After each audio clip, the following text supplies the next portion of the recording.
देखो लोग दोस्त लोग कोनो चीज़ के कॉपी करे में बिल्कुल भी बुराई नहीं है, कॉपी करे के चाहिए लेकिन बेहतर करे के कोशिश करे के चाहिए जवना से कि नाम हो।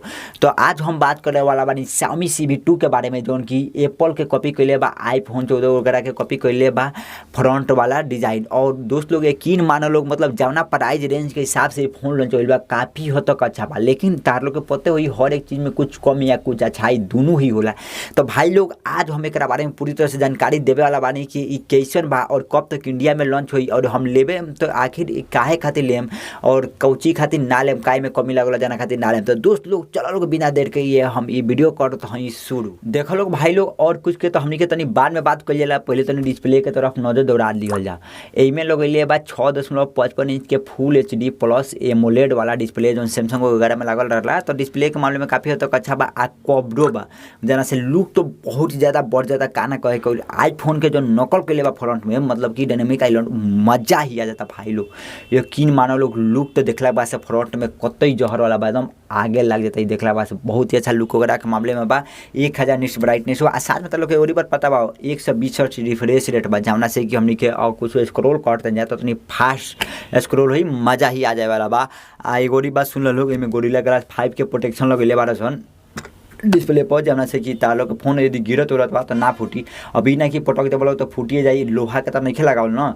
तो गोरिल्ला ग्लास 5 तनी मजबूत मांगल जाला, जना से कि ई बहुत ही अच्छा काम कैले बा। और 1020 डिस्प्ले कि काफ़ी हद तक अच्छा बा। डिस्प्ले के मामले में तो बहुत ही अच्छा ही काम कैले, मजा ही आ गई। देखो लोग भाई लोग, प्रोसेसर के मामले में काफ़ी हद तक अच्छा कैले बा। तू लोग गेमिंग वगैरह करे चाहता लोग तो कर सकेला लोग, काहे से इमें लागल 7 Gen 1 प्रोसेसर जो उनकी 4 nm पर बेसी प्रोसेसर बा। तो देखो लोग ई प्रोसेसर तो काफ़ी हद तक अच्छा बा। तू लोग कबल मतलब पहले ऐसा फोन बा जो हमें ई प्रोसेसर डालल बा, ई जो क्वालकॉम के स्नैपड्रैगन 768G+ वाला जो प्रोसेसर होला ओकरे थोड़ा आसपास में बा, थोड़ा सा आगे भी निकल सकेला। तो ई प्रोसेसर काफ़ी हद तक अच्छा बा नॉर्मल में गेमिंग करे खातिर।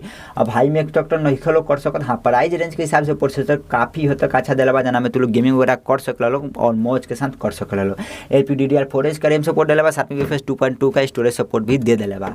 आई गोरी तारों के बाद पता होके चाहिए 3 वर्जन में हमने के देखा के मिल जाई। 8/128 से ही शुरू होता, मतलब 6 GB रैम नहीं दिला, 8/128 दिला बा, 8/256 दिला बा, 12/256 दिला बा। तो हम जहाँ तक कहे में यदि ये फोन लॉन्च होता तो 8/256 हमने के लेवे के चाहिए, जो उनकी अच्छा बा। 12/256 के कोनो जरूरत बिल्कुल भी नहीं है। चलो लोग भाई लोग, तनी हमनी के बैटरी के तरफ भी नजर दौड़ा दी जा। एमे लोग ले 45 mAh के बैटरी जो उनकी 66 वाट के फास्ट चार्जर सपोर्ट करेला, और चार्जर भी तारा लोग के बॉक्स में देखे के मिल जाए।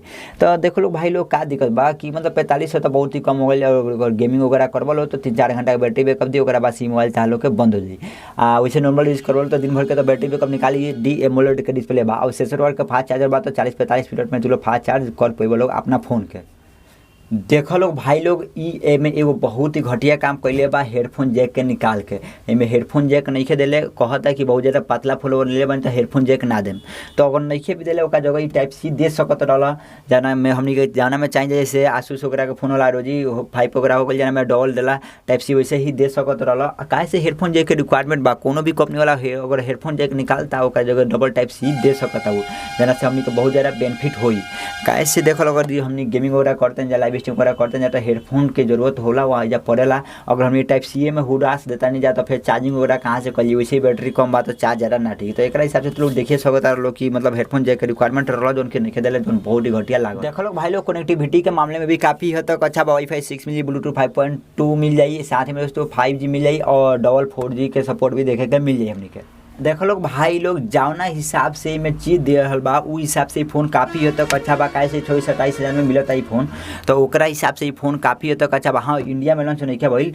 तो देखो लोग भाई लोग, ई फ़ोन इंडिया में आवेला बा बहुत ही जल्दी। पोको के कोनो फ़ोन के नाम से आई, चाहे रेडमी के कोनो फ़ोन के नाम से आई, Xiaomi CV2 के नाम से ना आई इंडिया में ई फ़ोन। ई फ़ोन जब लॉन्च हुई तो हमनी के 25,000 से लेकर 29,000 के बीच में देखे के ई फ़ोन मिल जाई बहुत ही आसानी से।